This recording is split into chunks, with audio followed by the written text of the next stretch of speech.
But dude,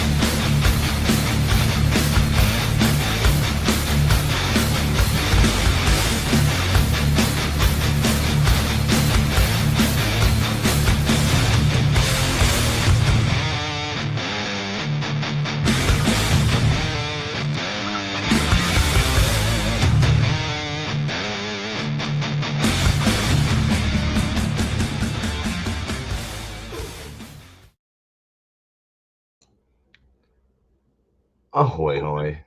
Yo. Dude, all right. So if anybody else is noticing this, and I'm just gonna, I'm not even gonna say hi. Apparently, I'm just rude as fuck. But we're actually running it on IG Live as well. So we're doing a little test here. We're gonna see if this streaming software that we use actually will let us do that as well. Um, and yeah, Mr. Ordinary, wake me up. I don't know about you guys. B, how are you, dude? I'm good, man. How are you, buddy? I'm good. Mr. Ordinary is saying that they just woke up. I don't know about you guys, dude. I fucking set an alarm. I laid down. It was just a 20-minute alarm. I woke up. For some reason, when I woke up, I had this weird feeling that we were halfway through the stream.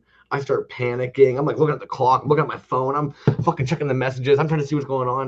And I realized it's like 8:15, not 9:15. Relax. Holy shit, man. Scared the crap out of me though. We've all been there before, I'm sure. Absolutely, dude. You know what I was thinking when I got home today? It's like that time of year where I leave when it's. I'm sure a lot of people have this after the time change. You leave when it's dark, and you get home when it's dark, and it kind of fucks with you just a little bit. Um, Dude, I think everybody honestly is being affected by that too. It's that season change, right? The days are definitely feeling shorter. It was throwing me off all night, like from 4:30, 5 o'clock. It's fucking black out there, so you're thinking to yourself it's later than it actually is. Starts playing mind games with you. Straight We got up. snow. We got motherfucking. We were all, dude. We were looking at it like last week. We all were looking at it. We were all like, yeah, snow on Sunday. Okay, it'll fall, right? We all kind of figured by noon it'd be gone. No. By noon, snowstorm. Fucking snow Wow, like for like snowstorm. 3 days straight for whatever reason. We were just getting. It was like, all right, it snows now. Apparently, It it's snows on. now, apparently. Well, that's exciting, I guess, man. Shit. I mean, we don't get snow where I live. I can see the snow in the hills off in the distance, but I never get snow on the ground where I'm at. A lot of hail is what we get every now and then, but You know, pretty close to it. I mean, I drive, an hour away, and you're right in the thick of it. But as far as on my home turf here, not a chance, bud. everybody's. It's got to be so strange. I never really thought too much about it. Not to like digress, but I'm lucky. I come from a place that's all snowy, so all the Christmas shit, the stuff that starts coming out, like the cartoons, made sense to me, right? I'm like, oh yeah, snow, reindeers, fucking snowing at Christmas. And then you kind of realize like the amount of people that are like, yeah, I never got that shit, dude. Growing up, like hot as balls at Christmas. No Yeah, snow. dude, straight up. And they're like, Right, and really? I Yeah, think that was the appeal of yeah. some of those cartoons and shit too, dude. Is when it was all snow. Going to the snow when I was a kid was a fucking treat, dude. You know what I mean? Like that was either an all day thing, like morning to night, get there and get back, or you were going on vacation somewhere or something like that. But anyways, here we are, man.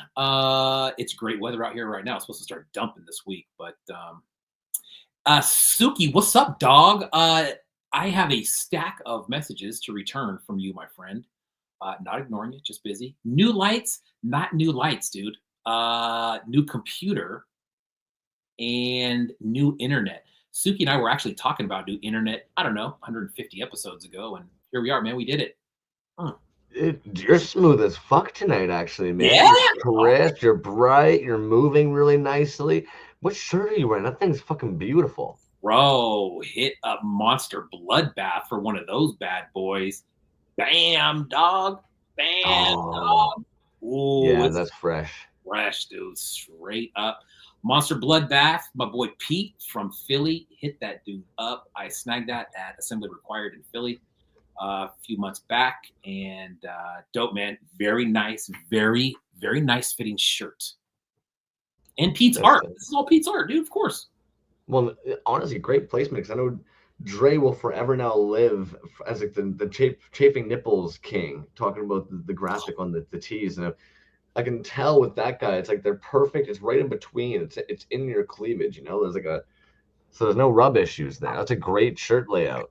Yeah, it is, man. Monster Bloodbath. Hit him up. Also, Monster Bloodbath right there. That vinyl. That's also Monster Bloodbath. We looked at that a few weeks ago. Bam, right there. That's a good one. You know what I think is neat about that piece is it definitely really pushes like what you can do with vinyl. Yeah. Like, how often do we see the toy dudes introducing things like the chains, the capes, the wires? And this to me is just a prime example of what you can really do with vinyl and what makes it such a unique medium. Yeah, and the other thing about this, man, is like, when you really start looking at it, this actually articulates, right? This spins all the way around. But if you look on the sculpt, you have a face on the chest, then over here on the waist, and then it's the same thing on the back, different face, different on both, so you can switch them around. But yeah, dude, dope piece. He had the pink ones, and there were some white ones too, bro. That were super sick. Paul D is commenting they love this fucking beaming orb of light coming right here. Is it blinding you, bro? Is it just catching right in the right spot? I've I actually actually moved it just noticed. recently, my friend. That's funny. Rainbow Yawn, what is up? I mean, it's normally sitting there, but it's normally not like fucking like that looks like one of those hot white lights that you see on like a set or something like that. Yeah, it does, Speaking dude. of, I'm gonna say what up to the do it. peeps. DNS, what is going on, dude? He said that he has no summer there. I know you're in Arizona. That's damn near like living on the sun, dude. I feel for you.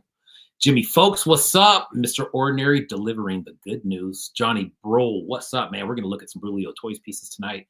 Suki, what's going on, my man? Uncle Matty in the house. Zymot, our Lord and Savior, thank you for joining us from your daily commitments. Brilliant Demon, what is going on? Recycle Galaxy Pocket Sizzle, aka Gutter Tooth, in the house tonight. We're going to look at this creepy ass piece from you. Abaddon, what's going down? Headcase Toys, my dude. Paul D, the real synth punk, what up? So yeah, dude, we got some cool shit to look at tonight. 1, 2, 3, 4, 5 Brulio pieces, man. That dude's been on fire, just dropping stuff left and right. One of them we might have looked at already, but fuck it, we'll look at it again. So there we go. What's up with you, dog? What's been going on up in the North 40 there, bud? You know, it's actually funny the Titty Beans is dropping in and saying the yo homies because you mentioned Brulio, and even though they're very, very, very different styles, they remind me of each other. I was actually sitting here thinking to myself, like, Brulio Toys kind of reminds. Maybe it's that grind. Maybe it's that fucking just like that go giver grind. I'm not sure, man, but yeah. Honestly, not much, dude. I was telling you, I was sick of the fucking dog, but and I was even joking with one of my colleagues about this, man. I've had so many weird ass health things this past year that when I just had like a regular flu sick, you're sitting there being like, the fuck is it now? Right? And then it dawns on you and you're like, oh, it's just a cold. It's just the common cold this time, you know? It's like, okay, yeah, no, I'll take it. Isn't it funny, bro, that we can't find a cure for the common cold? Ain't that funny? I mean, son of a bitch, right? It's just like, nah, it's just got to be a little annoyance. On the bright side of things, dude, we both woke up on the right side of the dirt today. So how about that, man? You know what I'm saying? Dude, and I'll be honest with you, like there's like this is that time of year where it's like you just gotta be grateful, man. And honestly, the amount of homies that I'm gonna now see for the next like 3 months shuffling their fucking shoeless feet through the slush, you just gotta be grateful, man. It's the shittiest part about it, but you're just sitting there being like, hot fucking damn, dude. Yeah, like it's the sad reality of the capitalistic hellscape we live in, but having a roof over your head, having fucking shoes, having some clothes, having the homies, having some food in the fridge, like you just gotta fucking oof, oof. I'm telling you, bro, Thank it's fuck. little things like that that are makes kind of the monotonous times are they're just like, well, shit, man, it could be a lot fucking worse. I'm thankful for a lot of shit, man, and as the days go by, it's more and more. But I mean, here we are, dude. Wednesday Right? night about fucking the indie toy art scene. You know, and I'm sure you've faced this as well, man. I had somebody recently, they're like, yeah, I watched one of your episodes on the playback or whatever, and like, I did not know that's what you meant by indie toys. And you're just kind of like, yeah, no shit, dude. Like, of course, I think everybody always picturing, and it's no shame or harm to it. There's nothing like, but let's be real. Like the knickknackies, the trinkets, the Etsy grabs, we've all known someone that has kind of puttered with some resin and made some really sick shit. Don't get me wrong, it's made some really fucking cool stuff. But when you see a full fucking moving action figure, casted arms and all, painted, you're suddenly like, oh, and you're like, yeah, Mm. find that on a fucking peg somewhere. And that's the thing, bro. Like, and I think that's one of the things that I always like to ask. We've asked so many guests that, dude. Like, when someone, Doc Horror, what's up, dude? Asinine, what's up? When somebody asks what that is, like, how do you explain it in a way that you kind of like grab their attention, of course, but then once you say indie toy art, how do you shift that natural way of thinking of toys that you buy at the store to what this is, which is completely different, dude. And it's, of course, when I talk about it and people ask me about, oh, what's your show about? And I tell them, oh, the indie toy art scene. And they're like, what's that? And so you start talking, they're like, like fucking like G.I. Joes and shit like that. And it's like, well, you know, and then you kind of start getting into it and you're just like, dude, it's kind of sort of like that. But I mean, would you go buy a G.I. Joe off the rack for $75? If you knew it was like one of one or something like that? Would you even find that at Walmart? Well, No, you wouldn't, but so, and actually, that's actually kind of the sad state of toys sometimes, though, right? Is that you'll see grown people fighting each other on fucking eBay, spending way too fucking much trying to rebuy their childhood on one of those GI Joes, when mm, somebody, if they just did a little bit of digging, somebody like Plastic Vomit Customs is probably out there making that fucking GI Joe 10 times nicer, better backer. That's where we're, and yet they stick their nose up when something's priced at that price, being kind of like, oh. And you know what? I actually love a couple things on this. Like one, Playful Grill actually said it the one day, and I was like, I fucking love that because that's actually kind of beautiful. They were like, hey, Walmart ended up grabbing some of my pieces, so if you wanted, this is gonna be like the cheapest that you can grab my piece in vinyl right now. But they were dog toys. In my brain, I'm like, that's fucking hilarious because yeah, mm, like those dog chew toys, realistically are going to be very similar to like a hollow soft vinyl that you'd see in the States back in the day and stuff.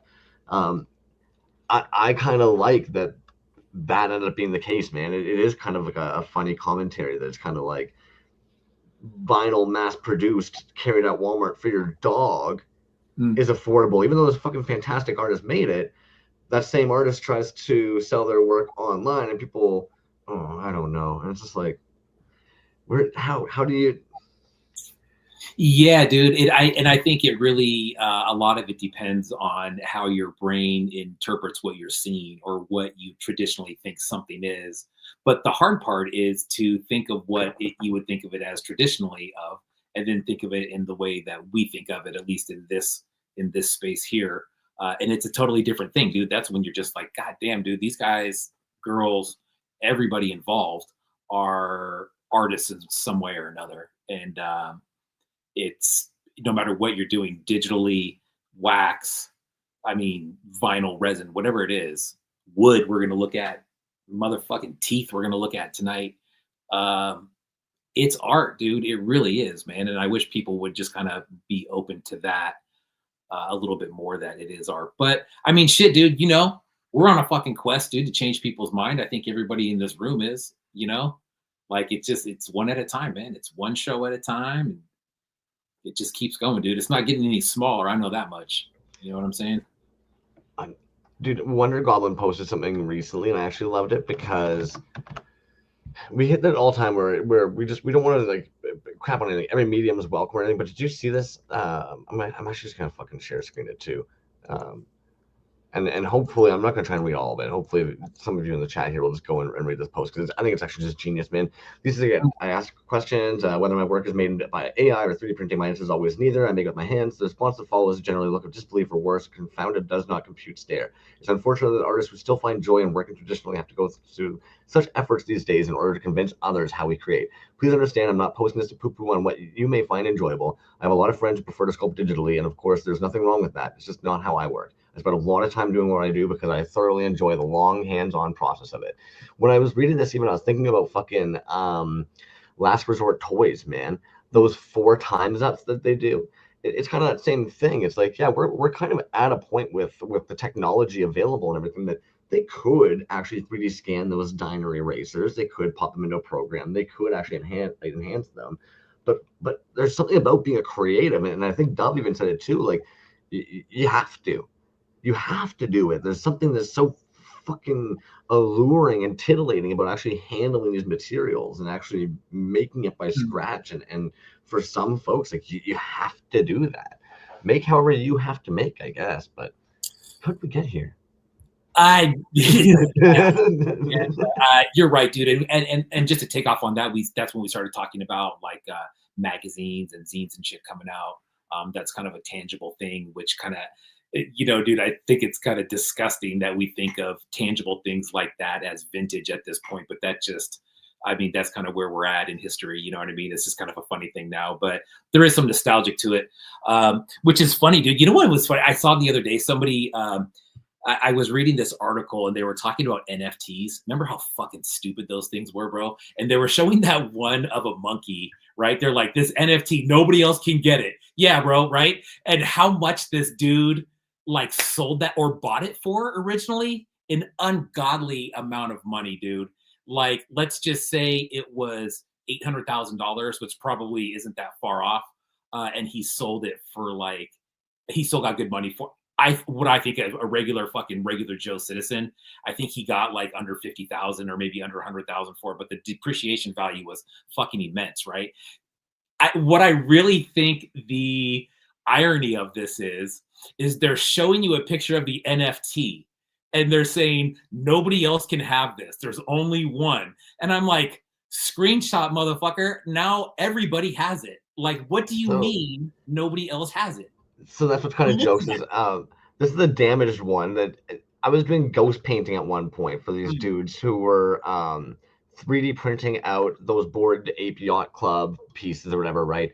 The intent being the allure for those individuals that owned the NFTs to try and market their own physical copy of the NFT they own to them, right? What I find so funny is that it's just kind of like, so in other words, you've got these people who are like in the tech age who are going NFT, who have these digital artworks, and your response to that is, I'll make them a physical copy of their digital. You're going backwards, my dudes. The whole fucking, the whole point of that whole digital, and so you think they're gonna want a physical. hey man, It there just was people in this community who tried it too, and I don't blame them because the way that thing took off, grab on everything. it was crazy. But the concept to me just never really made sense, man. I think that one day maybe that will be a thing, but having a library or a museum full of digital art, it's just too far fucking out there for me, bro. Like this ain't the goddamn Jetsons. You know what I mean? Like it's just I don't And I'll know. level with you. Maybe If I'm someday, but now ain't that day, at least for me. if I'm going to go to a museum of digital art, to be frank, like I would want it to actually be like lost digital art. You know what I mean? Like Mhm. the amount of random television before syndication that just doesn't exist at all on any kind of tape, on any kind of. It's like, well, somebody out there may have recorded those VHSs of just like their home playing or whatever, right? Yeah. That kind of stuff that you're kind of just like, yo, I'd rather go to a museum where somebody filming, you know, just so happened they had a VHS in the day that so and so was assassinated and the news of that. Like that's the kind of digital like media that I would actually more be way more interested in seeing. Yeah. That's even where we don't think about it. It's just a small, stupid little thing. But even Family Guy is a prime example in my brain of how physical media can actually just make such a difference, man. There's one episode where, of course, the subject matter was a little bit too touchy. I'm pretty sure it aired like once. It might have even actually got pulled from airing. But it's one of those situations where it's on like the original season DVDs for that season, and going forward isn't there. And it's one of those things that's even kind of talked about where people are kind of like, yeah, like it's kind of hard to find this episode because it was removed from Mm. syndication. It's not actually being like re-aired on anything. Basically, if you got the original release of those DVDs from back in the day, you had that episode. And if you've downloaded like the versions of that, but otherwise, it's just not out there, right? And there's just weird little things like that you just don't really think about, but that's a whole episode from a very famous television show that's just gone unless you have the physical medium of it. Yeah. and back it up, right? But Yeah. yeah, dude, yeah, fucking physical art, resin art, and the creatives in this scene in general, man. I never would have thought that coloring book that Dove had for one of the pieces like last week when they were in. That was so fucking vomiting droids. All like, you know what I mean? That's all I could think in my brain was just like these fucking artists, man. Like, yeah, I'm gonna push myself to make a whole toy, make a run of it, get it done by this date, get it sent to DKE for the show, and include a book. And it's almost like it's the idea of having it or that it just exists right now. Are there a ton of people that are going to buy that because they're dying to have a coloring book and to color inside of a book? Probably not. Maybe there is, but I would say the majority of people are not doing that. And so it's just that connection of having a coloring book when you were a kid, a Star Wars coloring book, dude. I would say the large majority of us in here probably had one of those at one point or another. And it's cool to have that stuff. It again hits that nostalgic nerve. It makes it like a success, dude. When we see that shit, we're like, oh damn, dude, a Star Wars fucking coloring book. How about that? Well, and That's imagine stumbling on that. what's that? Imagine stumbling on that. Yeah, the Space Wars, sorry, Acid 9. Yeah, but like imagine just stumbling on that later, having no real idea that it's just kind of like a decon exclusive from this indie toy scene. Just being like, the fuck is this random activity book with the mazes and the fucking what's he thinking? It's just kind of like that was fucking prime, man. Yeah. Sorry. Yeah, exactly, dude. The you're right, the activity books, the little word searches and shit, dude. I can't remember how many road trips I went on as a kid, and it was a lot because we would travel from like Southern Oregon down to like San Jose, which is a good, I don't know, that's like 8 hours, something like that. But that's when you got, the activity books and shit like that. So I mean, again, man, it's the memories of stuff like that. That being said, those are really fucking well done to reproduce those, just to kind of get that vintage look to it. I think is definitely a style as well. So that's cool. I don't know about you. I definitely, well, you probably didn't because your brain actually works. All fucking weekend, I totally was thinking everybody was in Vegas doing decon last weekend. I know it's Oh, this weekend coming up, but because everything was going live, I think with DKE and Dove and those guys mhm. last Friday, my brain was like, oh yeah, they're going live Friday. I got some pre-sales. No, decon's this weekend. What do I know? Yeah, man, What he's just laying it out there, getting everybody excited. That guy was definitely on the show tour for the last few weeks, man. He is spreading the word, and good for him, dude. mad props for that, dude. Did you see actually last episode? And this is where you're kind of like, hey, Dove, you old guy. Fucking right before hopping on with us, did you notice that they ended up popping a live on theirs real quick, posting a little like, hey, you're gonna be on Toys Alive, win these 5 fucking um toys they're gonna be bringing in. They ended up showing off the giveaway pieces that they're gonna have as well, the Ron English ones.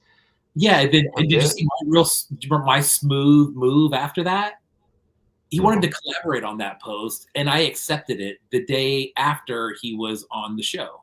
So Dude, we were fucking killing it last week. Okay, I don't know what happened with our assets, our media assets, but for some reason the intro, at least on my side, was no longer selected in like the like. So when I hit the go live and play intro last week, it didn't know that media asset was supposed to be like in our intros. hmm. And then that chaos with you accidentally hitting the shorts when we were Dub was showing off the pieces, and suddenly you're full screen, but you're full screen doing the whole like concentration face, no idea you're full screen. And then oh man, that shit was wild. I loved it. I was in a hotel Poor last Dub, week. man. It was a mess, man. Oh dude, we've all been there. It was just so funny for like as a bystander. Like I don't know if I've laughed more any other episode. I think I laughed the most that episode. That's funny, and it was just over stupid mistakes. Oh boy, Yeah, it is what it is.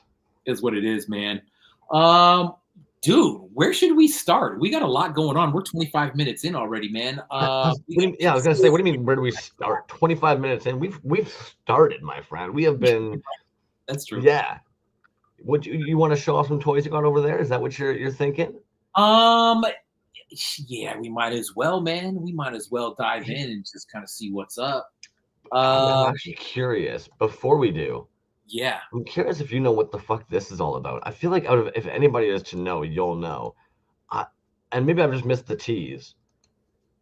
The fuck are they dropping on Saturday? Oh yes. I can't make out what the heck this thing is. Okay, go back. You know what? Maybe go back in his post and just see if there's something there. Keep going. Is he Keep going. Right there. To the right? the Freddy's? Yes, sir. Okay. I was so confused. I was staring at that, trying to piece it together, being like, who is that? Whose fucking face is that? Yeah, okay. Now we know. Okay. Um, Yeah, Paul D. Start with toys. start with toys. That's a good starting point. Yeah, dude, those were originally going to be a Halloween drop and just got a little bit delayed. Yes. But those are outrageous, dude. I'm not going to say anything about them. Uh, yeah, dude, they're great. They're great. Anyways, yeah, those will sell out for sure, dude. They are sick, man. They're really really cool. Anyways, so yeah, dude, let's start with Brulio, shall we? Can you hear me?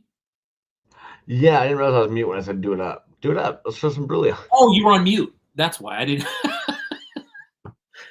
All right, so let's start with Brulio. Like I said, man, Brulio's been on a tear recently. He's been dropping stuff pretty consistently over the last few months, at least for sure. Uh, but there's actually like a pirate line, and this is one I don't know. I think we definitely did look at this one, but there's been a couple additions to this um, since that was it's Captain Skellywag, I believe, or no, it is Brulio. You have to shout the name of that one, dude. I think we've already shown that one because that was the first one that came out in that series. But the skeleton just came out,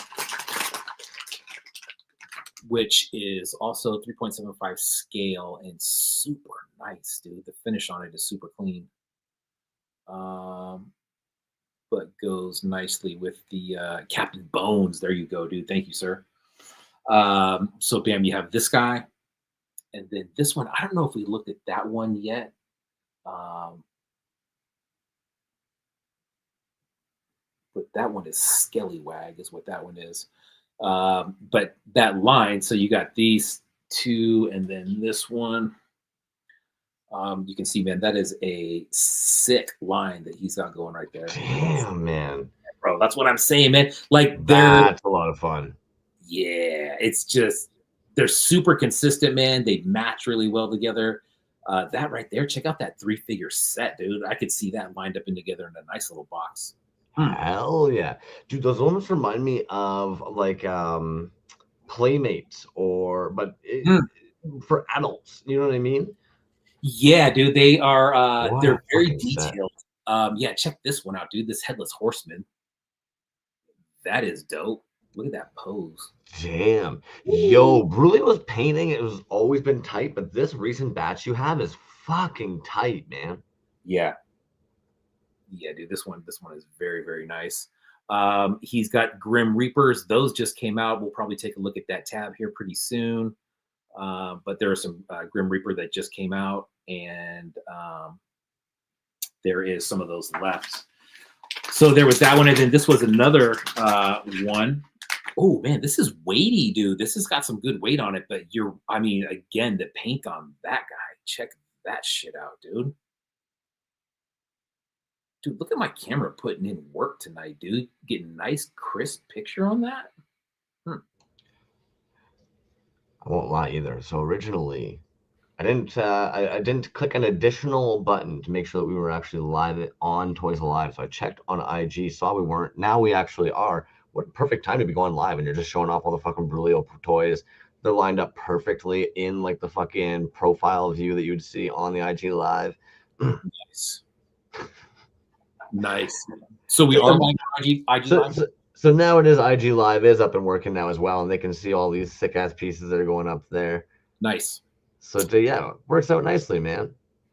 Sweet. So yeah, next week we'll have the full show on IG Live. But dude, I'm glad that works, man. I'm glad that came through. You're gonna have to hit up Doc Horn and get some kind of a fucking little diorama made for like little pirate guys. Dude, that's a great idea. Again, for the IG Live crowd. Bam. Brulio on those ones, man.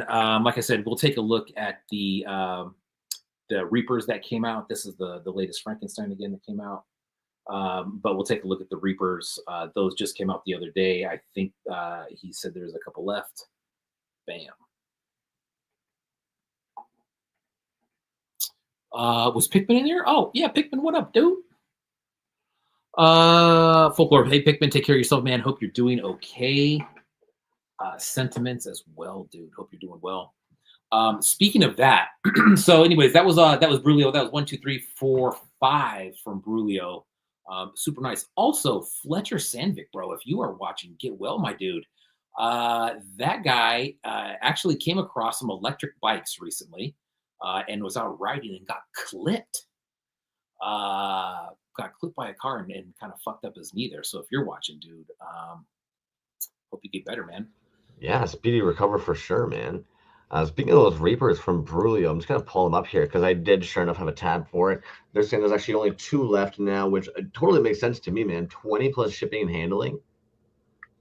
Get the fuck out of here. Bro, so that's what's funny is everything that I just showed was $20 plus shipping. 20 United States American dollars Yeah. plus shipping, which I think is an absolute steal, dude. Yeah, I mean, I don't think anybody's gonna be disappointed with those. Those are very, very nice figures. They look great together as a set. And man, dude, I'm getting a nice little variety of Brulio Toys pieces, man. And one of them here, I'm gonna grab something real quick, just because I didn't grab this last time. I actually showed this on an episode long time ago. But check this out, dude. This is Brulio's first piece.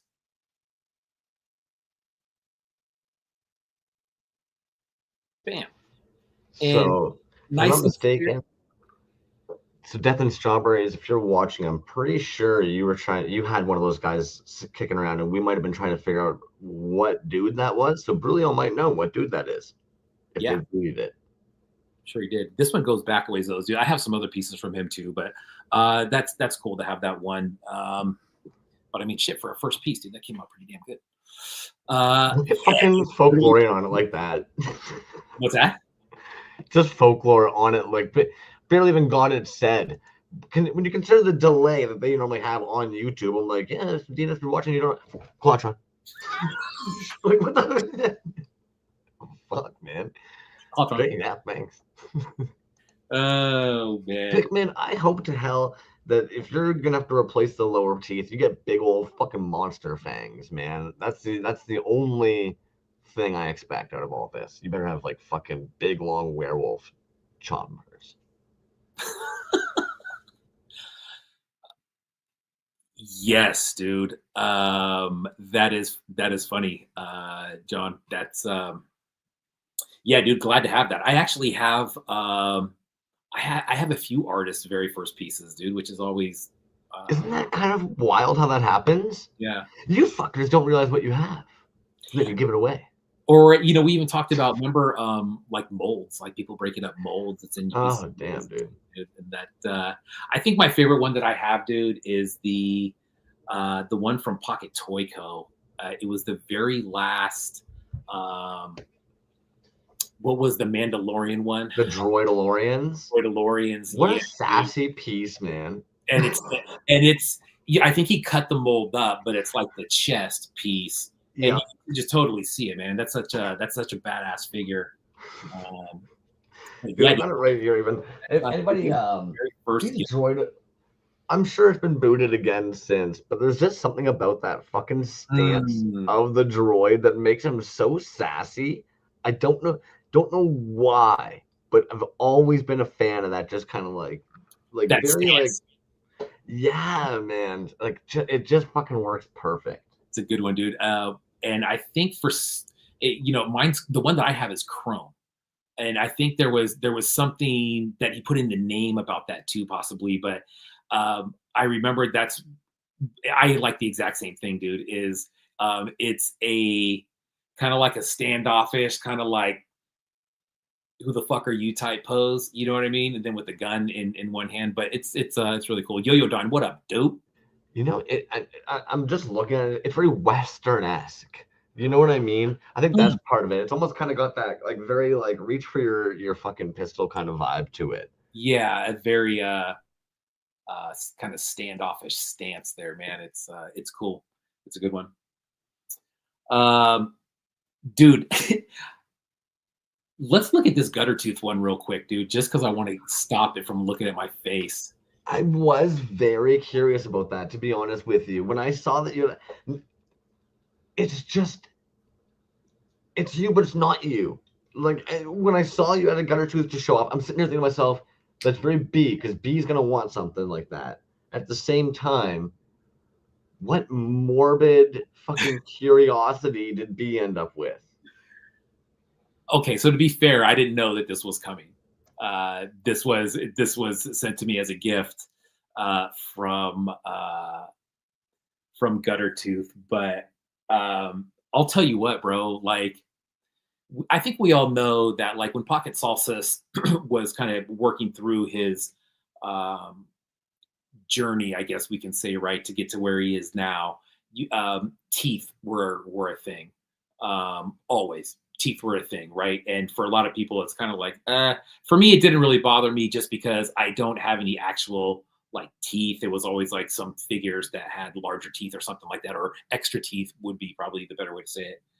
Uh, so then he sends me this. And he's been working with wood recently. I don't know if you saw that. He did a collab with Yucca Muck with a couple figures in there. There was a few different things. Um, so he sends me this the other day, and it's bizarre, dude. It is straight up bizarre. I don't know. It is crazy. It's very, very cool. But dude, it does something to the feels where you're like, that is very cool, but that is uncomfortable as shit. Now, whether those are real teeth or not, I don't know. They feel like real teeth. I thought they were vinyls. Who Vinyl? knows? I don't know, man. Lick But it. whatever they are, they feel like Ooh, that's nice. teeth, and even the fact that they feel like it. Now, see, this is what I really like, though, bro. So, like, you I have like like, the top. oh, dude, I'm telling you, right? I was actually thinking about those fucking intestines. I know that sounds weird. I was thinking about the way that they roll the fucking clay, and I was I was weirdly thinking about them today. Yeah. But look at that, dude. I mean, I don't have anything else that's so bizarre and so cool at the same time. It's like It's some kind of uncomfortable, robot but shark.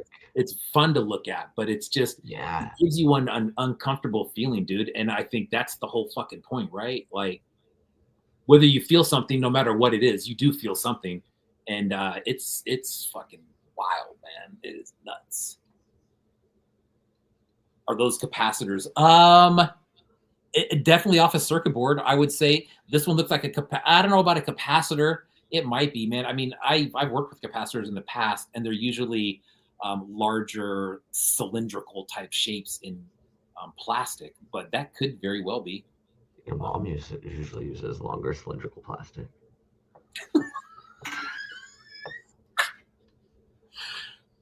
Yes, he says. Okay, cool. That's a tube. There you go, Pope. He knows what's up. Dude, look at all the Canadians in the house tonight. Holy shit. That's an old radio tube. There you go. Yeah, man, nuts. Gutter tooth.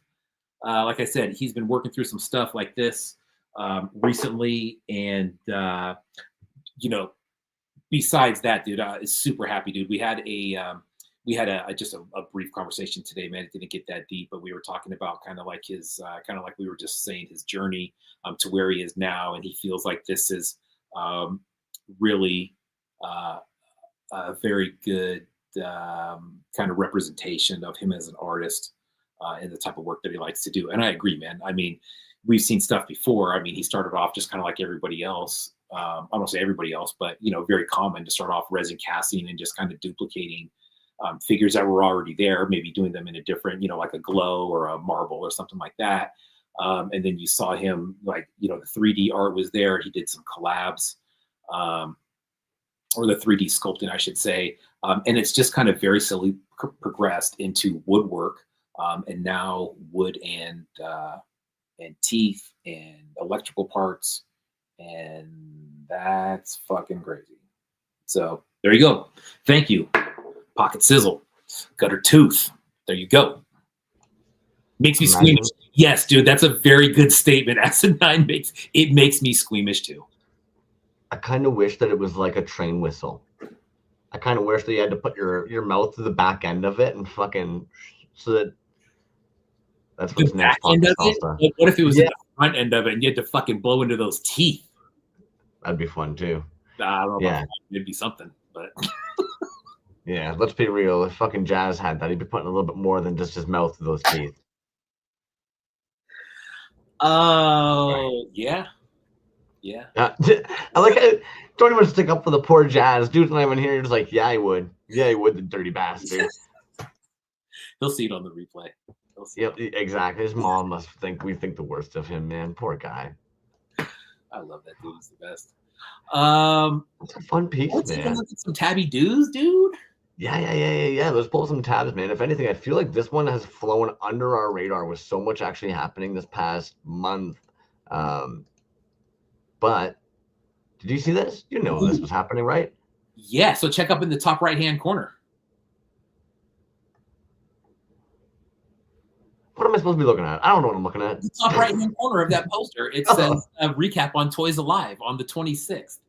So I forgot to tell you, I signed us up for that. So we're going to be doing the recap the week after.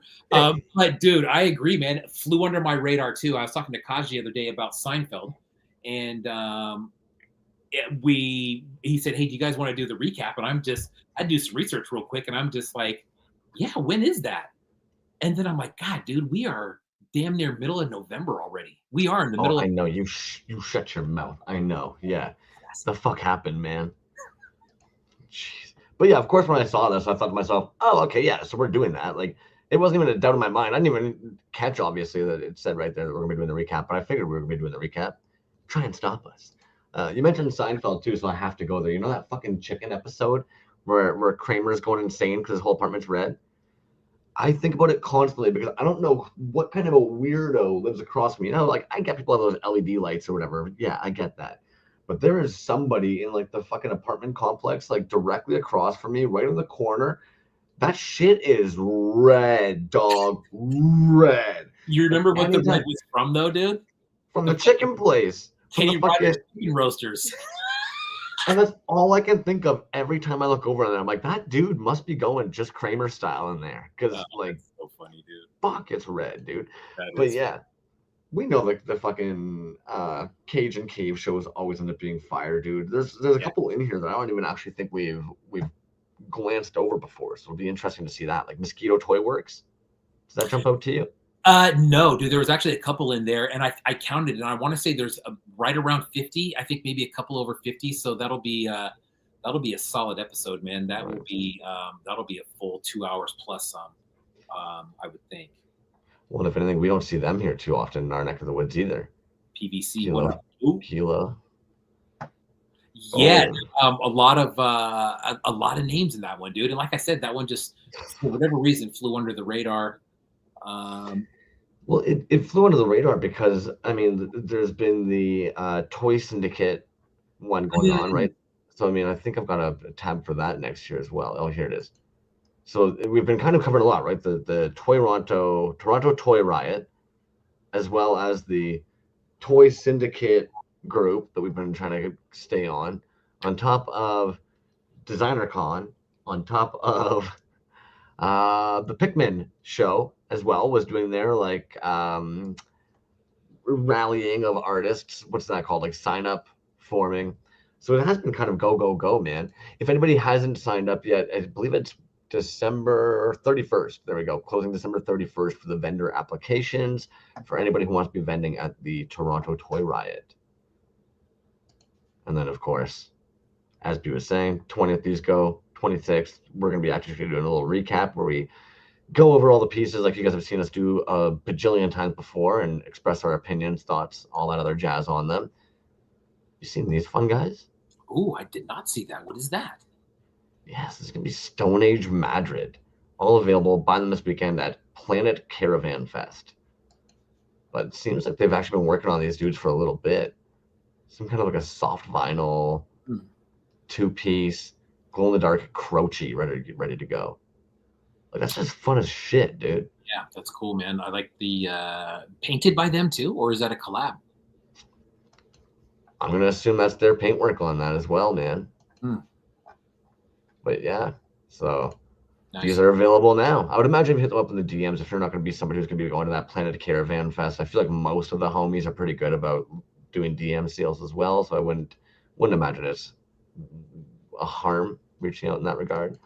Otherwise, as we were talking at the beginning of the show, Healy Made's got some Saturday drops of the Freddy Krueger face. And even following all this. Oh, of course, my friend. The alarm is set, my dude. Yes. I would imagine so. You've been demanding some fucking Jimmy Folklore, Deep Pruitt combinations. Bro, how can you not? Like, what a tease when Deep Pruitt like puts that stuff out. You're just like, yeah, make that, dude, and sell it. You should sell it. What you should do. Look at that. Oh, beautiful. Very nice. Like, fuck's sakes, man. Love that color scheme, dude. It's just such a neat, fun, like even Roko Mashu was actually hitting us with the DM saying we should get Deep Pruitt in with all the variants that they've done on their guy there, the Galactica guy here, fucking giant Mecha Zero. Ask Deep Pruitt to be on the show, you're living on another planet, man. The words are out. The words are out. Like, what the fuck is this guy? You know what I mean? Like, the guy is just on fire. Yeah. Anyways, I can't.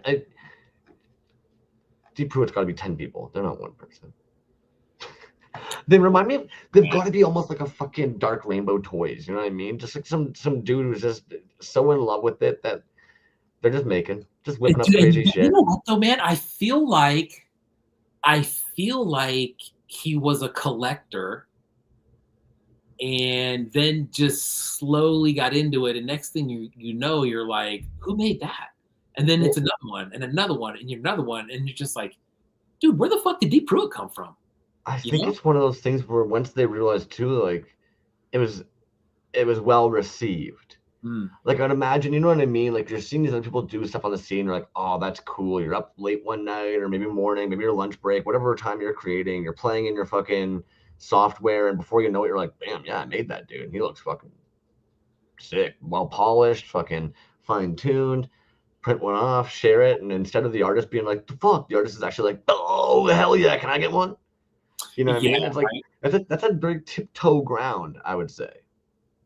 Yeah, it would be interesting to ask him too, man. Like, what? There's so much stuff that gets posted, and I have no idea if it's getting made or not until it just actually gets posted one day. But right. I think that mostly everything that he posts, even if it's a digital concept, dude, you're like, oh yeah, I could see that. I'd buy that. You know, I don't know why. I'm even obsessed with this stupid fucking mini thing too. Like I don't know, even like it's such a weird toy thing to come with like that little fucking companion toy as well. You know what I mean? Mm-hmm. It's like, yeah, I like those little companion ants as well. Yeah, dude. Oh, yeah. The guy's just on fire, nonstop. We could probably scroll this page for eternity. Like, and this a beautiful example of just kind of just like, okay, yep. Exactly. Yep. For sure. Yep.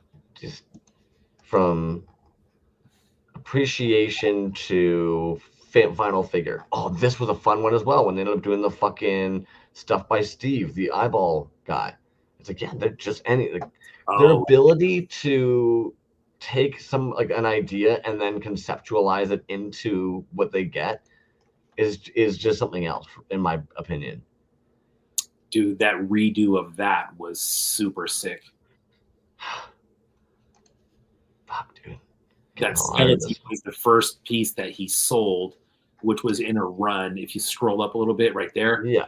that was I have one of those. That is a run that he did in his Etsy store. Now, him and his wife actually own another company where I believe they do stickers, maybe buttons and stuff like that. But their Etsy store is under that name, and that's where those were sold out of actually. So if you're looking for a figure, definitely follow the links in his I don't know if it's in his bio or not. It was at one point, but it's it's an Etsy shop that's not under his name. There you go. Now it's in the chat there if anybody wants to follow along with it. Yeah, Epic Art's actually going to have a bunch of pieces. Yeah, They're going to be at DesignerCon this weekend, booth 611. They're going to have 4 one-offs available. dude, one of the coolest fucking booths that's in the whole building, in my personal opinion. But it's Epoch and Killer Napkins. I mean, at the same table, dude. And you look at both those accounts, and you're just like, holy shit, dude. But when you walk up on that booth, I mean, it's just sensory overload, dude. There's so much cool shit. Jaime's stuff is super, super dope, dude. It just never stops, man. That's another one who's done multiple figures in different scales. You know what I mean? Like some of those are in 3.75. God, those are wild, dude. I didn't even realize that they were actually going to be fucking sharing a booth with Killer Napkins, man. But like you're nailed it, dude. You approach that booth, guarantee they're gonna have some fucking neon lighting and stuff like that with the blurple, and this is gonna be so much gory purples and pinks and blues, from masks to t-shirts to fucking vinyls to resin to damn, All true. damn. All true, dude. Yeah. Brulio says Epoch's hollow work is insane. Here's a quick little story about Epoch, dude. When I first found Epoch, I think the only thing that he was doing at the time was 3.75 figures. And I had come across him, I think, on Instagram or maybe even on Etsy. I think I bought the piece out of his Etsy store, but it was a carded 3.75. And I remember, dude, it was 50 bucks. 50 bucks for an insane piece. And what really impressed me was the box that it came in was just like a regular cardboard white shipping box. Um, but the holographic stickers that he had on there were something that I had never seen before, and they were all over the place. And then you start looking into the price of holographic stickers, and then like the detail in the amount of holographic stickers on his work. And you're like, shit, dude, I only paid 50 bucks for that. Like, that's fucking nuts, dude. You'll never find that again. Because that's not what it is anymore. But That's insanity. That's almost criminal, man. Like, and don't yeah, get me wrong, like they posted it for that, so that's what it is. But that's yeah, where Dub said it one of the first times that they came onto our show, man. Some of the most affordable art you will ever find in your life. dude, you know what? And I wish I would have capitalized on that comment that he made, because what a great fucking comment, dude. Some of the most affordable art on the planet. And that's exactly what it is, dude. He always says it's a medium and the figures are the medium, dude. And he's dead on right, dude. But when you look at it, that's exactly how I think we should all look at it, as opposed to saying, oh my God, dude, $75 for that carded piece. And it's like, actually, it's only $75 for that fucking crazy one-off piece of art, is how it should be looked at. But the Galactic Anomaly series from Epoch is phenomenal, dude. Like, every figure in there is super sick. And I think that that was a really good kind of base for some of his other figures that he kind of took off on. And bro, there's some of that fucking Killer Napkins influence right there, dude. He's making masks now. And Killer Napkins, I know that they've been at Decon at that same booth for probably at least the last 3 years now. And if you're telling me that like Killer Napkins mask making didn't rub off on Epoch, like, get the hell out of here, dude. That's exactly where it came from. I'm sure of it. Well, and then you even consider stuff like That you thing's consider, fucking huge, dude. you consider the hollow work and stuff like the electronics that are going on in that triangle piece there. Again, man, it's like there's influence back and forth. Their styles are unique and different, but of the same realm. So that's why I was saying, like, to see their booth and to know just like the color and like that's gonna be sitting there. Like, the fuck are these LED cube thingies? Oh, I know, dude. I mean, what a cool booth. And then and there's the masks. oh, He does rubber masks. He does the other. I don't even know what you call those plastic masks. Those are super sick. But that piece right there is massive. see, if anybody didn't catch this, if anybody can't make it out to Vegas for this, I'll be updating the online shop with leftovers when I return. It's like that's kind of like one of the biggest things. Like I would recommend to homies who are sitting here, maybe getting that FOMO right now, is maybe hit certain artists up, Yeah, see dude, if you and I can think, maybe. just to kind of throw out a number there, right? So that case that you were just looking at that had a lot of the figures in there. Um, those run about 75 to 125 a piece. And there's a lot of them. So if you've been to decon, you know that if you're selling 40, $75 pieces, man, that's a tall order, dude. What I'm getting at is the after sales that he has. He usually puts them on there right away, and there's a lot of shit, man. I've been in there the last couple years, and honestly felt like I didn't miss out on anything because there was so much stuff in there. But besides the resin pieces and besides the mask, the dude does these acrylic. Um, I don't even know how to explain it, dude. They're like acrylic. They're like on glass almost. Just these wild, wild pictures. He does blankets. He does T-shirts. He does prints. The amount of stuff that he has, dude, is just fucking insane. And some of the designs that he has, I mean, and they've been up there for a while, dude. What I thought was really funny when we first started talking about that dude, I think I found him and he already had like 60,000 um, followers, dude. And I'm like, how have I never heard of this guy? And he's got that many um, followers. And then I met him in person, dude, and he's a fucking monster, bro. That dude is huge. Like almost abnormally large, right? You're like, damn, dude, you definitely played sports of some sort, you know. Um, but just a super nice guy, dude. Super nice guy. He was on the show at one point. Um, the the the 3D fucking sculpting, bro. The VR sculpting, where he's literally just like grabbing in the air, and there's YouTube videos on that. Check that out. That's really something else to see. Um, but yeah, dude, he's cool. Cool. And you're right, dude. They're actually sitting at 75,000 right now as well. So that's kind of comical. I mean, in our neck of the woods, that's quite the following. How about this? So let's say I think I started buying stuff from him like maybe 2 or 3 years ago. That's 15,000 followers in 2 or 3 years. That's moving, mood. That's like that's in this community. That's making some moves for sure. He has more followers than my hometown of North Bay has people. Consider that for a second. If every single person in North Bay followed him, he would have less followers than he does now. And you know what's funny, dude? I don't even think we talked about what he's most famous for. I think he's most famous for his street art that he does. That dude is famous in St. Louis, Missouri. That dude has painted the whole town, and there's companies that pay him. If you go back on his page, it feels so wrong that he paints over some of those and does something else completely cool. But to paint over some of those is crazy.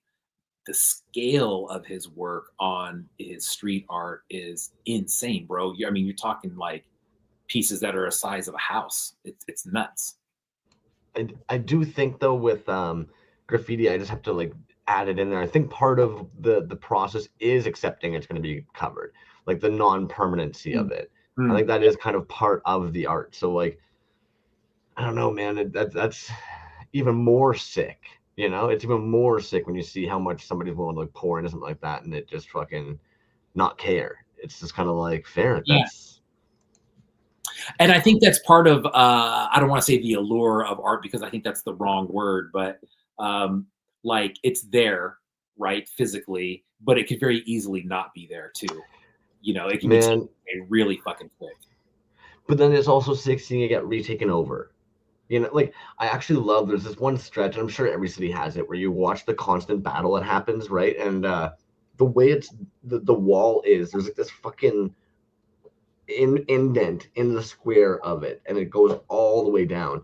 And of course, like every couple of years, like they'll see them like all grayed all out, and then I'm like, it slowly gets covered up again, and you can actually see in that little weird framework portion, you can almost see like the previous art and stuff and where people were hitting before. So it's kind of dope how it's like gray slab, bunch of fucking color cool here, gets filled in again, grayed out again.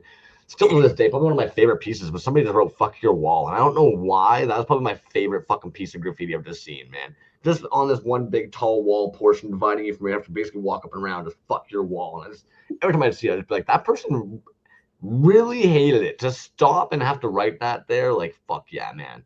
You tell them. But I think the funny thing there is that you're actually saying kind of what graffiti is in general. It is kind of a statement of fuck your wall. This is where I'm putting my shit no matter what. But they just put the verbiage on there, fuck your wall. A picture of that would be art, dude. I like that, you know? I can't remember if I ended up showing these dudes last week because last week was chaotic. I feel like by the time we got to the end, I couldn't remember if we ended up even actually showing tabs or not. Ooh, Did I show these guys last week? I think so. But Okay. I mean, you might as well show them again. Those were sick, dude. I'm sure Yeah, those sold because out. well, these are going to be at Designer Con. Oh shit. Okay, right on. Yeah, so these are actually Designer Con exclusives that I just thought were fucking insane, man. Mm-hmm. That was real nice. Now, that's got to be a mask homage, right? Yeah, you know what, man? I have a shirt from Skin Crawl magazine, and it looks just like that face, dude, with the green and the red. That's super cool. You're one of these guys. This is going to be actually at Decon. This is the exclusive colorway they end up doing for that. Yeah, dude. I am very close to hunting someone down that's going to be like, hey, so, you know, Toy Art Gallery, is that where these are going to be? I believe so. Yeah, Toy Art Gallery booth 1830. Yeah, dude. I've talked so much about these pieces, dude. They're so cool, man. I think any flavor of those is super sick. Those are another one. Fletch, what's up, dog? We wished you well earlier, bro. I hope the knee is doing well. I expect kickboxing and soccer any day now. B said he's going to drive down and give it a little kiss or two, make it feel better quick. I'll be there in 30 minutes. Leave it to my little shit mouth to fucking say something dicky while you're just trying to be nice, eh? B's gonna come kiss it better for you, like a little fucking bitch that I am. Killer Napkins, yo, my dude, you got to go back probably 5 minutes. You may blush a little bit, but we were just talking about you, man. We might have. Yeah, we had actually brought up the Epoch page because for Decon, and we were going into your guys' booth. But yeah, dude, thanks for joining in, man. Stoked. Killer Napkins, check it out. Check it out. Yeah, he's been kicking goals like Paul Scholes. Or you lost me on that one, but I like that. You seen these? I have not. What is that? This is Sebastian Gomez toys. So you obviously would have seen fucking Space Jam. Yes. This guy's doing a bunch of the Space Jam figures. So as well as the Mighty Ducks figures. And Kim Possible. Like, look at this fucking dude. This is better than store quality of that figure. That paint app's stupid. That is stupid, man. You're right that it had that chrome on there or that metallic is really fucking cool. There was another company that was the Space Jam figures, and I'm wondering if that's the same dude. Somebody might know, but who's the other company that did the Space Jam figures? Somebody out there. I think it's the same company that did the really high end NWA figures. They did the Easy the He Man Easy E back in the day, which are a fortune online. But those right there, dude, they did those same ones, and I'm wondering if that dude's Fuck me. affiliated with them some way somehow. What do I know? You know a lot, actually. I can't remember the name of that company that does that, but it's three. Their stuff sells out like insanely fast. But they've done Dr. Dre, they've done maybe the whole NWA crew, um, but they did some other Space Jam ones too, and they had done that figure. But that I, other one, these ones we're looking at now, dude, these are fucking. Those are top notch, dude. Those look off the shelf. that's what I can't quite get over it, man. And it looks like actually with these upper ones, the backers they're working with different individuals each one. Like this one here, Oil Gawk on the backer. This one here, package art by Turbo Pork. It's like, oh, fuck, man, yeah. I mean, if Ooh, I was a backer artist, I'd probably want to work with this dude. yeah, How do you not? yeah. Those figures are. It's the one by Farside Track. Leave it to the fucking live chat in this, man. The wealth of knowledge in this fucking live chat is insane, dude. He was actually talking about his comment of cheers. I've been kicking goals like Paul Scholes. That is from a far side. Yeah, you know what? In my brain, even as I said it, I'm like, wait a minute, Farside's a rap. Shut the Yo, okay, you know what? Been smoking a lot of live resin over here lately. So just give my tiny little brain a mo. I told you, dude, this will only make sense to some of you, but it's called aged inventory. And so a bunch of live resin, $10 a pop. There's been a couple of times this week where I'm definitely, my head is just kind of like, why can't I think? And then I'm like, It could be why. Open a window, bro. Get some ventilation in there. you open a window. I'm not sharing any of my fucking secondhand stank with the neighbors. It's mine. I worked hard to build this up. My resin fumes, dude. Those are my. Exactly, man. My goodness.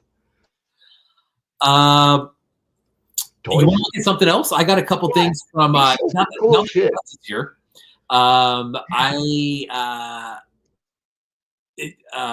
Eric Folkart, what's up, dude? I got a couple pieces, 3 pieces actually from Fletch. Fletch is doing the out of country shipping for Alter Toys. Um, and that seems to be working out really well, dude. I mean, I think that everybody saves on the shipping and all that. But the sculpts from Alter Toys are just insane, dude. These ones were actually a collab with Skinner. And it's the second or third round. Fletch would be able to say for sure on what some of these pieces are, but super clean, man. From top to bottom, the gin is one of them. I love the box, just with a nice simple sticker on the front. Super cool. What's interesting about these two is that they are made with a different material now, where it's more of a like a flexible, right? So if you drop it, it's not going to break. The first couple rounds, if you drop them, they absolutely break. But check that out. Fuck right off, man. Yeah, man. Little magnetic articulation going on right now. No! Yes, sir. Oh, fuck, that was new. Yeah. Oh, that wasn't even needed, but is so fucking cool. Yeah. You know, the other one, I have an older one of the older versions of them, and this comes off, and this wing right here comes off as well. This one is not does not come off anymore, but you can tell like that it is like this is flexible. You know what I mean? Like I'm bending that right there. That's not going anywhere. So it's definitely like a flexible resin. And still, same as always, all cast work, right? Yeah. Mm. Oh my fuck, that's stupid. Yeah. That's a good one, man. That's the gin. The other one, oh man, this is such a good one too, dude. Uh, so this is a fish priest. Again, it's Alter Toys and a collab with Skinner. I like the simple but sick boxing, man. It reminds me of like the like old D&D figures or like an old model kit. Oh, fuck's sakes, that's sick. Yeah, that one is just filthy good, dude. Really cool on that. Man, oh my gosh. Those are minis that I feel like are gonna be they're timeless, man. They've yeah, all their little fishmen one, they're fucking insane. Yeah, dude. And if you go back through the page and you look at some of the varieties of these are all one-offs. But the variety on some of them is just it's insane, man. Like the color combos that he's doing and the way that they get laid out in the final product is super sick. This one here, this one actually was a toss in. There was some there was something going on with shipping. And I can't remember what the email said, but there was a delay in the pieces, so he hooked everybody up. But here's another one, bro. Check that out, man. Very Trash Joy Studio. Yeah, dude. Good call. Yep. That's a fun sculpt too, man. Yeah. What a dirty little wench in there. Yeah. And I love that. It's like a purplish, Gray, purple, yellow. orange marble. Yeah. Cool. Bam. There you go. That focus pretty good. Alter Toys right there. So cool. Yeah, those are three from Alter Toys. Most of that stuff, I don't know if you can just go in the shop and grab that stuff. I think that most of that stuff is pre-order. So Well, it seems like they're not stopping either, man. Like there's currently these guys in the works. mm, And then I don't know what the fuck, dude. This is such a sick sculpt.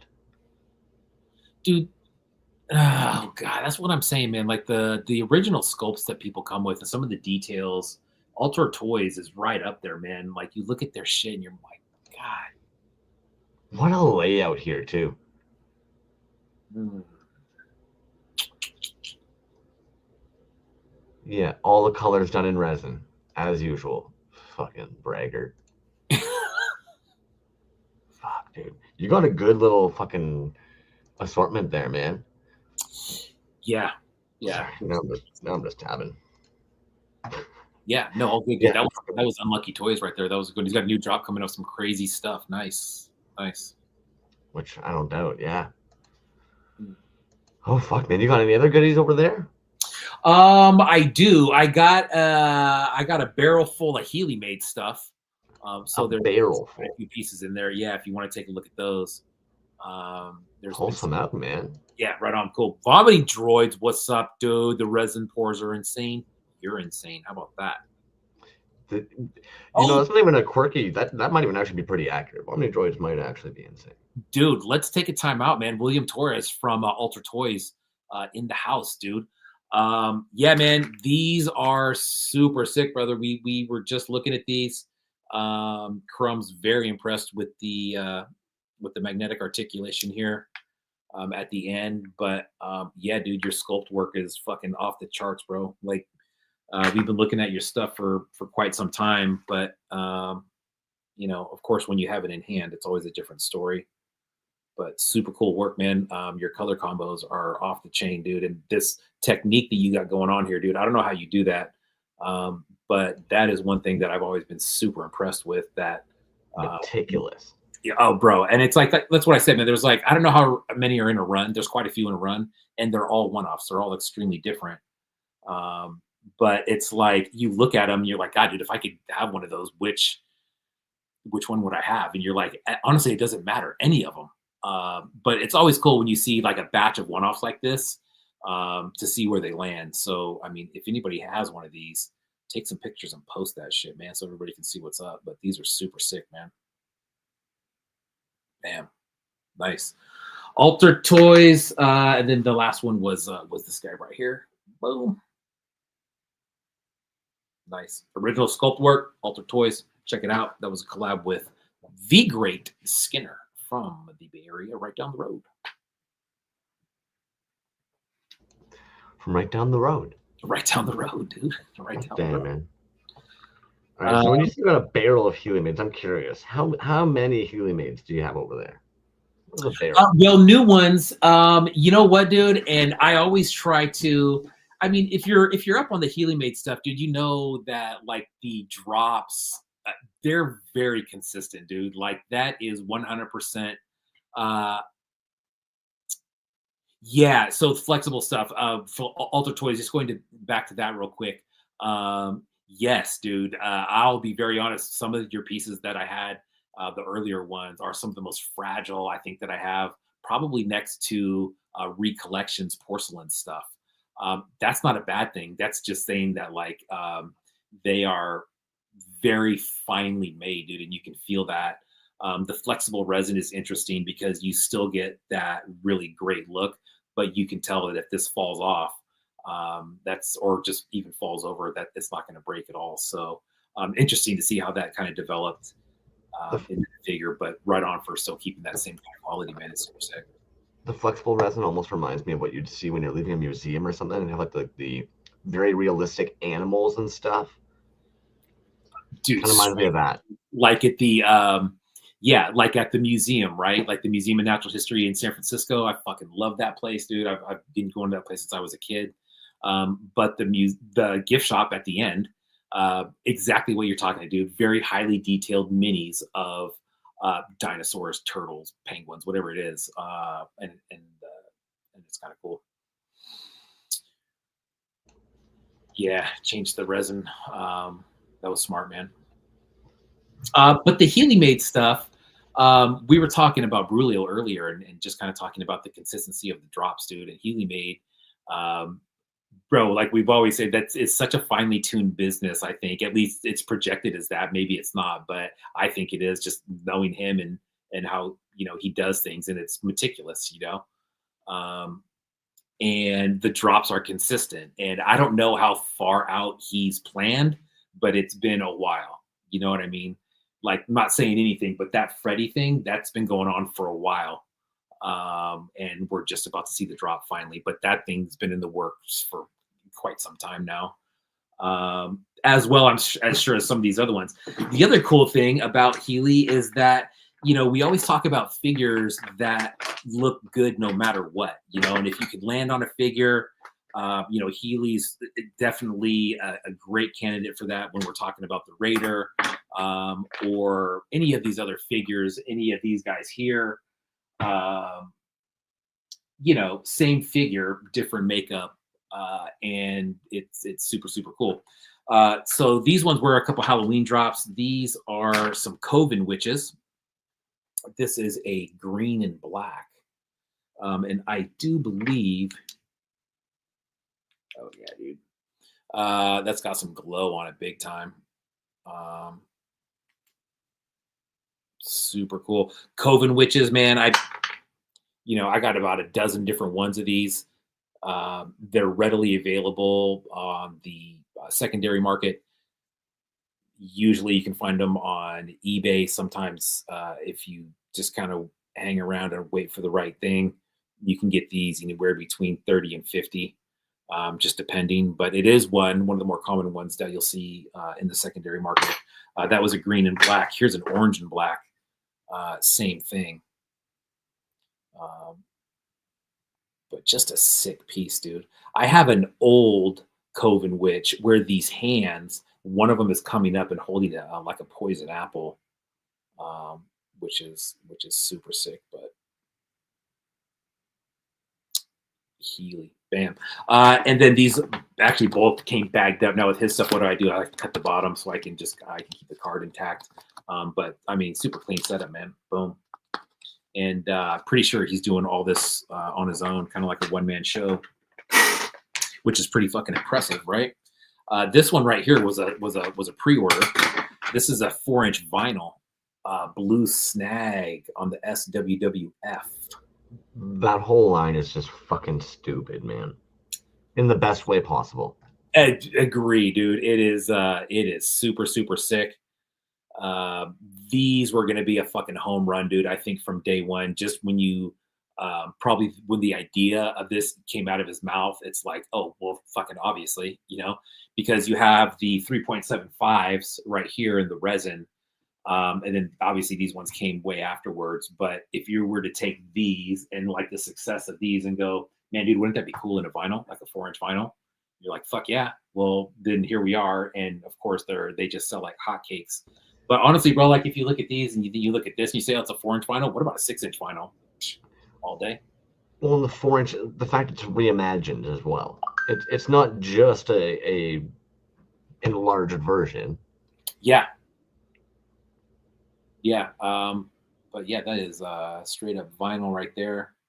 Super sick from the Healy made. And shit, man, while we're at it, this was another Halloween drop. Now, this one just came in. This was actually ordered a while ago. I don't know if you can still get these or not. It was a pre-order. But they all kind of ended up coming in at the same time. So this is another one with the Halloween drop. Another SWWF figure.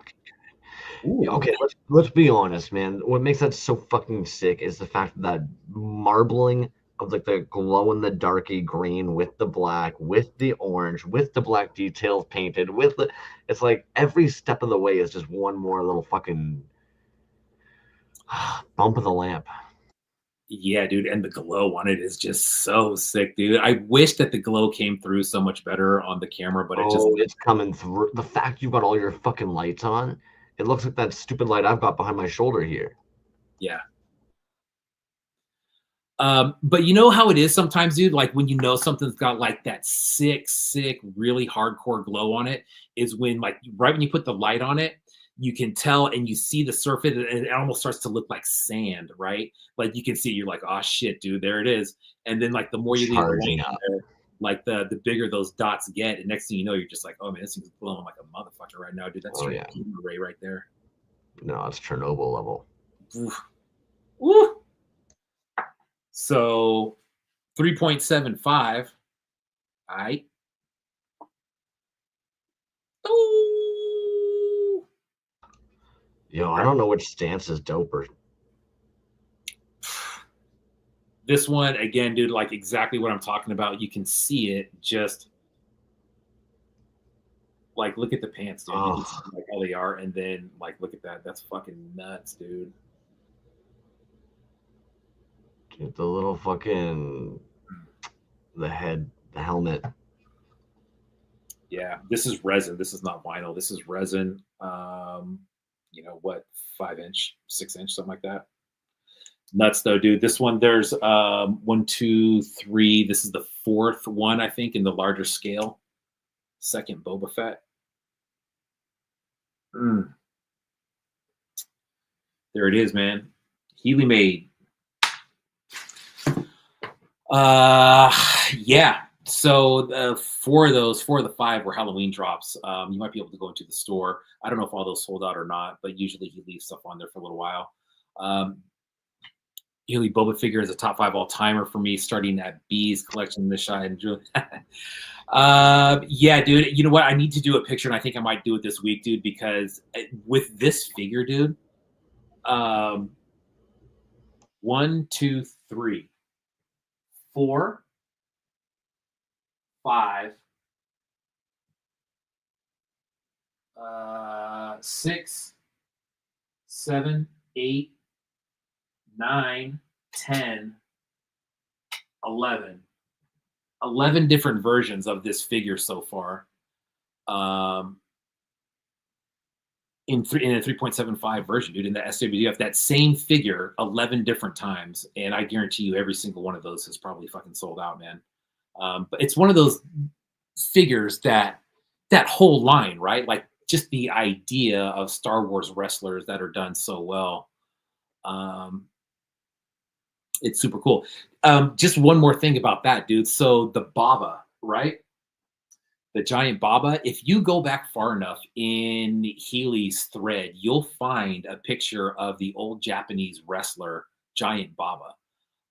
And you see a picture of him in a stance and everything. And then the next post that you see is the first Baba SWWF figure that Healy made. So you can see kind of like where that idea came from. That was a real wrestler, and the majority of these wrestlers, I think maybe all of them. If you look on the page, they might have changed their name, dude, but there's an account Now Home NYC. Now Home NYC, they live in the States, I believe, but they do a lot of trips to Japan and they bring stuff back. Well, I was looking in their store and they had a whole line of 3.75 Japanese wrestling figures. And they are the originals that these bodies came from the SWWF, one of them being the Giant Baba. So, I mean, if you're into that kind of thing and you do some research on it, you can see where they came from. And it was a real Japanese wrestling line that they came from, which is, I mean, it's super fucking cool. Like just historically speaking, from from Healy made. So, if you include the black and silver, good point. Great point, dude. And I do have that one as well. Yeah, 12 if you include the black and silver from the framed edition, which is the first, which is right here. Check this out, dude. This is the first. Yeah, bro. This is the first. This is the first SWWF set. I believe there was 9 of these made. Oh no, I'm sorry, 10. This is 9 of 10. Is what that. Man, I don't know if I showed this on the air. But this is they're painted silver and black. I think Fletch has one of these as well. But yeah, dude, that's the OG shit right there. That's exactly how it came. That's super sick. But you're right, dude. There's one more in there, so a dozen total. While you're full here, do you have a piece up already in anticipation for Christmas right behind your shoulder there? I knew you were going to ask that, dude. I was going to say if you saw that, you were going to ask if that's for Christmas. Of course. Sure, it can be for Christmas. It's not, but this is the Jevaho Creations version of the Skeletor in the Mexican. I don't know what he called it in his post, but yeah, dude, it absolutely looks Christmas, but it is actually a takeoff on the Mexican version of it, which I fucking love. That's a beautiful version of it, man. Yeah, dude, super cool. The white and the red face. And the green in there. It's super cool, man. That's the gold armor. Yeah, and then of course I didn't put the sword in his hand because I think it looks cool in his back. But he does have the He-Man sword as well. That's but beautiful. That is from our boy Jevaho. Just beautiful. Just a beauty. Oh, just a man. So, but yeah, man, that's what I got. That's what I got to share. I know. Don't worry about it. It's just the staff. If anything, that's the part I'm worried about fucking falling and breaking, man. But you know what, though? So check this out, dude. Look how pliable that is. I don't know if he purposely used a flexible resin or if that's what it is. But, dude, I could throw this out the door at my neighbor's house and nothing would happen to it. You know what I mean? I think some of the dudes end up doing that with like the weapons, where they'll make it semi-rigid on that, or like flex, and then semi-rigid on the actual like figure itself. Yeah, so allows it to kind of pop in better. I know Plastic Geek, they actually do it. What I sold still. Plastic Geek will do it with their articulation as well, where they make the hard body and then like limbs soft body. Yeah, exactly, dude. I like that combo too, man. Especially in the hands when you're trying to put weapons in there. I have some, dude, and you know how it is, man. Like after it's made, I don't know what rate that stuff expands or contracts at, right? But I know that sometimes when you get figures, and I'm sure everybody's probably experienced this, you get a figure and its hands are kind of tight and it comes with a weapon, and you like maybe try to put it in there first, and you're just like, all right, there ain't no fucking way. I'm either going to have to sand this down to get it in there. Dude, which kind of takes us to another thing, right? Which is why I was so on Has Been Toys when Colin was around. and he came out with that cowboy figure. And for some reason, it's one of the first ones that I remember where the fucking weapon was actually casted in the hand. And you're like, okay, well, obviously that's not going there. But then he made the wrist, right? He separated the wrist.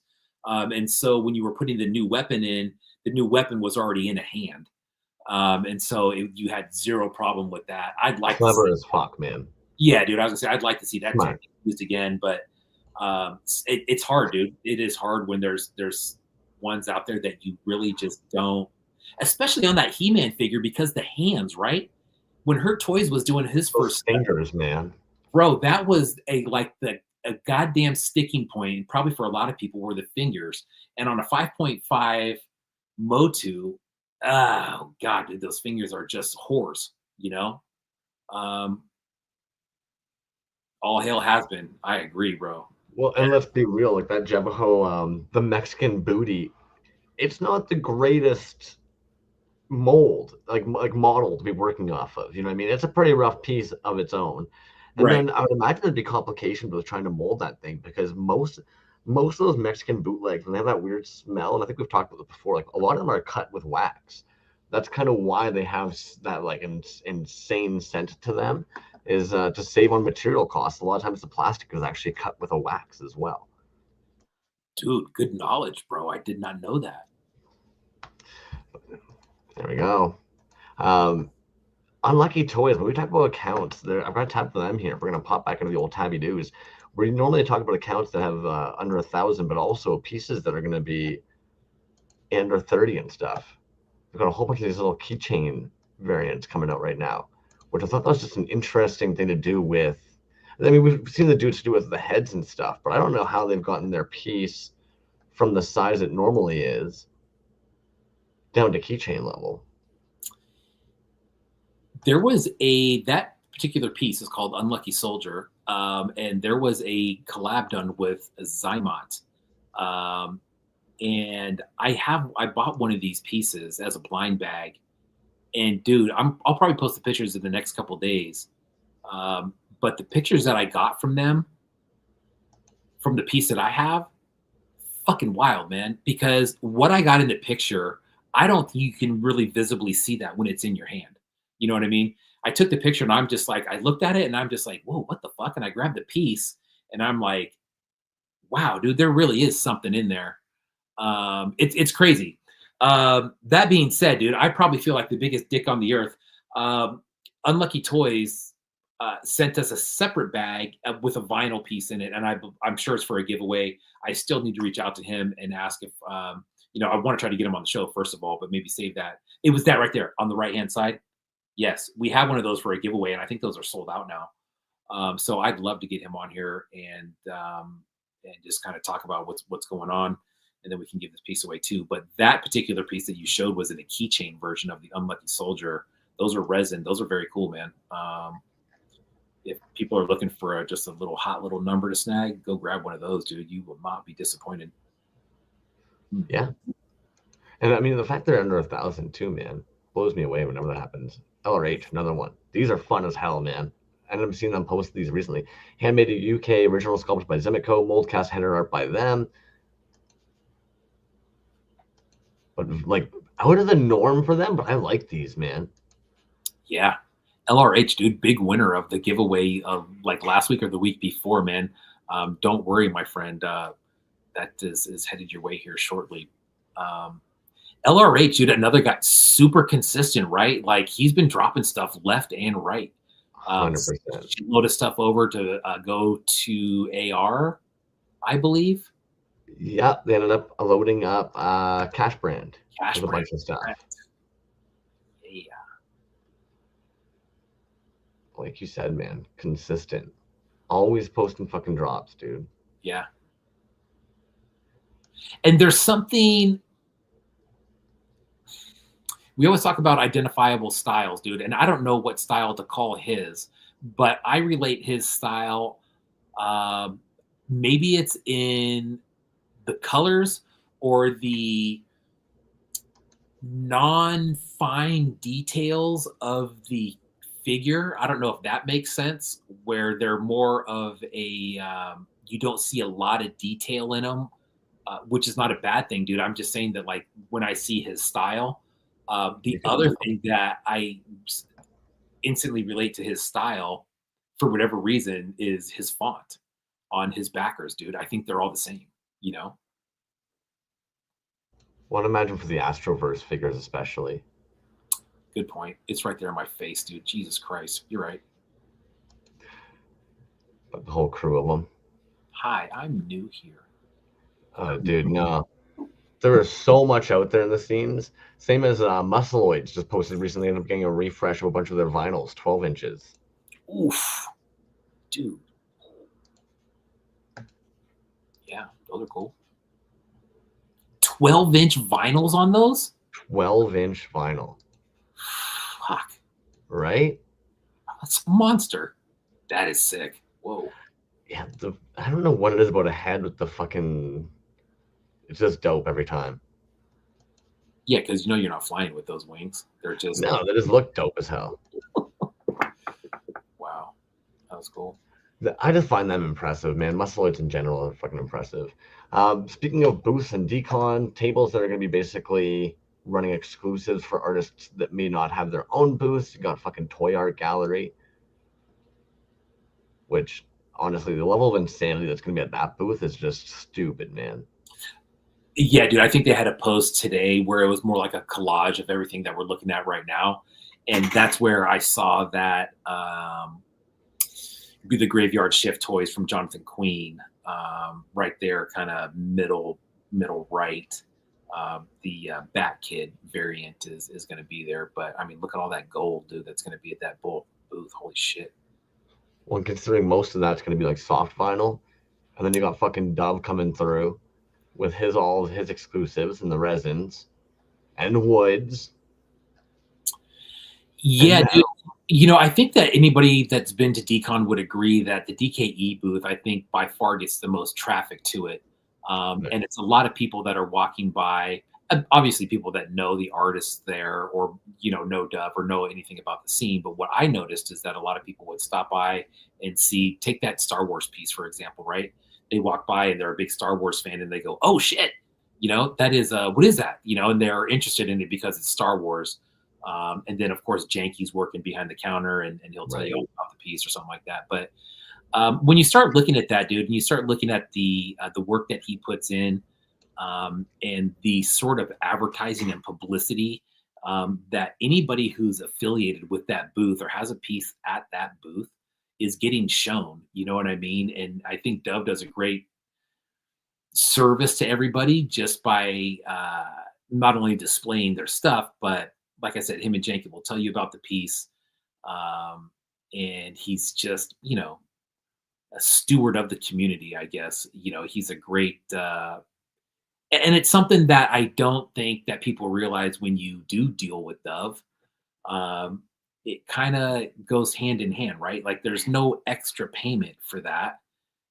It's at DKE and it's at his booth, and he's going to represent you. And he does a damn good fine job of it. But yeah, dude, the variety there is just stupid. And you know what, dude? That's just the stuff that I think he has tiered up. He also has boxes and boxes of stuff from his warehouse that you can flip through, and some of the stuff is very recognizable. You're like, oh shit, dude, you still have one of these? And he runs specials and deals on them all the time. It's great, man. I'm doing the little squirm over here. Creature Bazaar is going to be there as well, man. They're going to have a whole bunch of the vinyl and resin that they normally have coming with them. And then, okay, fuck. I'm going to pull this up. I'm going to force you to talk to the homies for a second. I'm disappearing for a quick second, but you're going to talk about this fucking sick James Arson toy. Is that vinyl? Yeah. Sweet. I don't know much about that one at all, man. I don't know if I saw that or not. But James Arson, yeah, that's a sick looking one. I don't know if someone could tell me. I'm really not sure. I think Pope, you commented on that one. Looks like Dre did too. Of what we're looking at there, look like a vinyl piece, some nice marbling on it. Definitely looks articulated. But yeah, that's That's a slick looking piece, man. James Arson has been around for a minute now. I haven't seen a lot from James Arson recently. I don't know. I'd have to probably go back and check and see exactly what he's been doing. But yeah, that's sick, man. I would say I can't quite read that, dude. I don't have my glasses. James Arson something. My goodness. So it's new core. So if you can't tell, what's actually sick about this is actually an A bomb. So one of his arms or hands here is actually going to be the bottom tail end of like a bomb. And he's got the face, like the nose end of the bomb here. And then this is like the mushroom cloud that would normally erupt up out of it. I see it now. Yeah, now that you pointed out. What a fucking kaiju character, man. Dreamsicle marble, 6 inches, chunky Safubi with 5 points of articulation. Arms, waist, legs. Dude, the way that figure is laid out, you know what artist that reminds me of? Naomi Naff. Interesting. I was getting way more of like a Fun Gusting style from it. Yeah. Fun Gusting. Yeah, I'm looking at that right now. You're right. And Naomi Naff does a lot of stuff where it's like volcanoes and fire, and they kind of make those clouds in there sometimes. So maybe that's where it's coming from. And homie sit with 821 followers for some reason. Stupid. And dude, correct me if I'm wrong. That looks like a newer logo. I believe probably, yeah, man, because they have a brand new soft vinyl toy out, so it's probably doing a bit of a refresher. Arson toys, dude, a muckus, bog rot marble. That's quite a feat. Imagine 4 or 5 years ago, somebody with 800 followers randomly dropped 2 fucking vinyls at the same time. Like, you just didn't see that happening. Dude, that's why when you said James Arson, and I'm looking at that, I'm like, well, you said James Arson, but that looks like vinyl. I didn't know James Arson was doing vinyl. Try and stop him. Yeah. Nice. I think you saved this guy recently. Yeah, you know what, dude? And after I did that, that's from Pamro. That is the swampy figure. That's actually an old one that I think he brought back. And so 6 years. And after I sent it, I was like, oh, I read the thing. And I think it said something that he had found the mold or something, and it still works. Yeah, after 6 years, it looks like the mold still works. But I will say this is one of those prime examples where when you hit it, you hit it. Because like somebody here jokingly saying claim, I want one, been asking for years. Wait, do you have some available? It's like, yeah, like we do know there's a bunch of us that like around that COVID time would have seen Pamro actually make and post those. And it's one of those like small runs. If you have it, you have it. If you don't, you don't. Because like how far back ago was that? 6 years, obviously, but all this different material being made since then. Yeah, dude, I think that's one of the only figures from Pamro that I do not have. One of the only ones, man. Such a good figure, dude. Yeah. And Pamro Toy's been in the game for a while. Yeah. Czech Republic. All right, now this account is a little larger than the one we normally look at, but I couldn't help it because these are fucking insane to me. And you know what, dude? I want to say that I found these guys not too long ago. Well, I wouldn't say probably over a year, but I want to say this is another one where like their follower count went through the roof really quick. Because I want to say that I remember looking at them and going, wow, I'm surprised they don't have more followers than that. But yeah, dude, just pure insanity, these things. What a run. Yeah.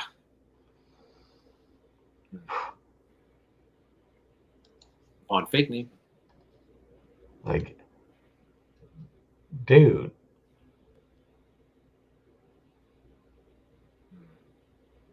This is like this is the kind of stuff that I feel like should be out in the larger market scene. Just insane, creative, colorful, fun as fuck pieces, man. Yep. And those are the setups that I remember, is that kind of tiered look. And they, once you start looking at them and then you kind of zoom in on one and you're like, God dang, dude, there is so much going on there. Very, why am I gonna? Kachina, and the color and the design to it. Yeah, I couldn't help but have these guys pull up today. Fifth Turtle's gonna be at Decon. Couldn't help but fucking pull these dudes up because they're just looking beautiful as all hell. Those are cool, man. Who's that? This can be Fifth Turtle. Oh wow, yeah, dude. Yeah, good luck on getting one of those. If they're going to be at decon, you better get there early and you better get in line. That's just it, man. Like, that's kind of what makes being there, I think, important for so many people, right? Is being Yeah. able to actually get some of these kind of rare pieces. Yeah, man. And there's people that are, diehard fans of Fifth Turtle and some of those other spots where they get there super, super early. They run over to their table, they get their piece, and they leave. And that's what they bought their ticket for, to get that. What I think is interesting, dude, is they, they had a piece one year, a couple years ago. I think it was him. There's another account, Muffin Man Sculpts, and he does some double cast stuff that's just fucking really, really cool, dude. He does these birds that I've been wanting a Muffin Man sculpt bird for a long time, dude. And I want to say they were being sold at a table with Fifth Turtle stuff or something like that. But I was in line and it was happenstance, dude. I happened to be there. Yes, there's so many different versions of those though, dude, and they're limited. But there was a table that had them at DesignerCon, and I just happened to be standing there, and then I noticed people started standing behind me, and I'm like, wait a minute, what are we in line here for? And there was this other stuff, and it turned out that that table was not opening at the same time as the other tables because of whatever item that they had there. I didn't realize it. I ended up leaving and just being like, oh, I'm not gonna wait in line, and I just left. Um, I don't even know what I was in line to buy, honestly. Um, but I wasn't the first one in line, and I know that let's say they had 6 of those birds there, and I was like the eighth, ninth, 10th person. You start counting back, and you're like, all right, well, these people are all going to buy one. What the fuck am I doing here? You know. Um, but it really is one of those tables where you get up to it, and I think people are like, "Do you have anything left?" Well, yeah, we got these. I'll take it. You know. Um, but those types of collectors are out there, especially with the vinyl stuff, man. There's vinyl lotteries going on all day with those things, and there's those are the tables that have lines, long lines. So I don't mean to just be like clicking away here while you were chatting about lines at Decon. Dre actually sent this to me earlier on in the week. You. That was funny. Do you see this shit? I did not. So this is like an example of some of those pieces that are going to be at Decon. But look how insane this gets. Oh, look at and that. Then comes with all these little pieces, and all those little pieces end up fitting in the fucking piece, man. And who's this? This is Boda 1129. Wow, dude, I've never. It's like, excuse me? Like, what a piece. That's a decon item? And that's going to be one of their decon items. Hmm. Like, what a freaking piece, man.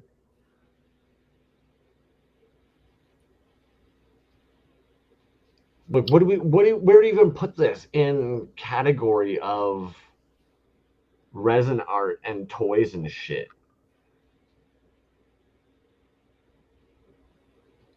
Dylan Clement, what's up, dude? Yeah, Next level. and Boda is insane. Well, considering like, and I know a bunch of the dudes in the scene. We probably have this guy, Strawberry Snail by Anonymous Rat.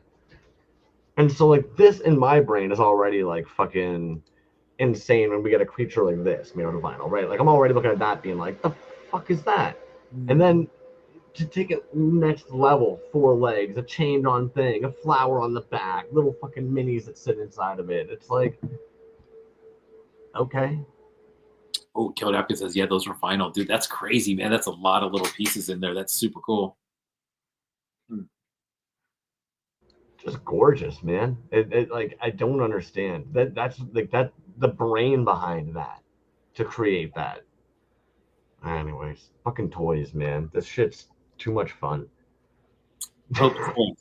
No big deal. But I heard Pope Toys might have a couple figures at Decon. Heard from somebody. Nice. There you go. Nice. I love seeing that, dude. You know, people that can't get there that still, you know, and people that are open to having other people's product at their table, man. I think that's super cool. You mentioned Cash Brand earlier at AR in Philly, and that was like a little liquor store full of fucking pieces, dude. It was super rad.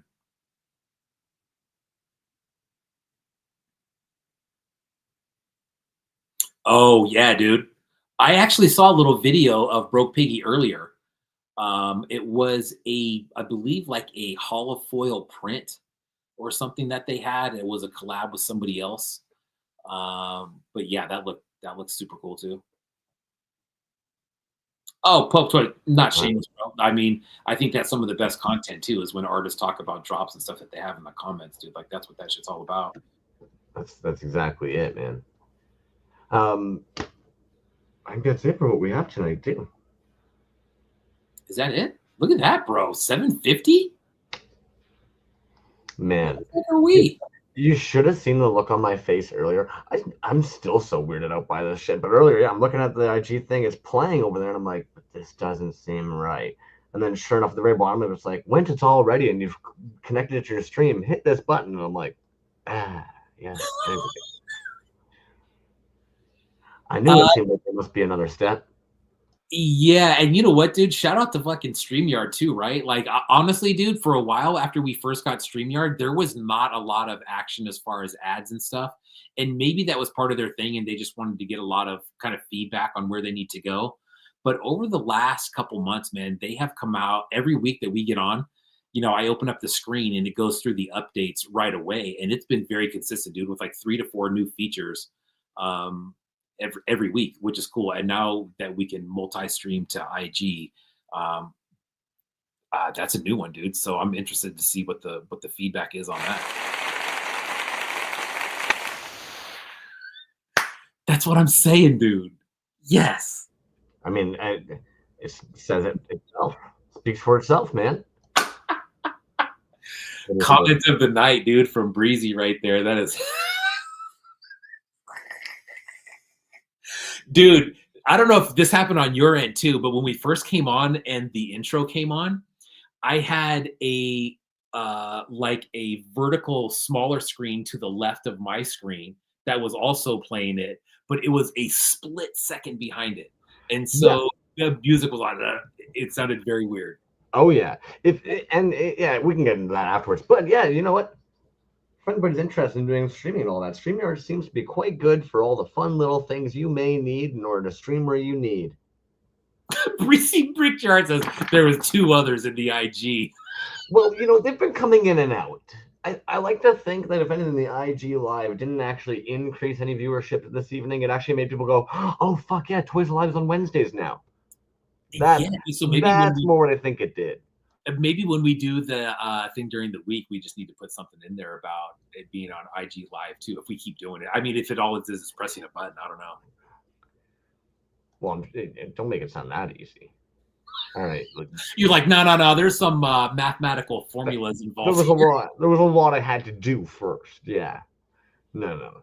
It was pretty easy, dude. Anybody doing Decon this weekend? Please be safe, have fun, buy lots of toys, sell lots of toys, and otherwise, see you guys all next week. Peace. See, and now I'm stuck because it's asking me to go live and play intro, and I'm like, I don't want to go live and play intro. We're gonna end this shit. We are live. That's funny. Watch, now it's gonna end stream. There we go. There you go. Stream.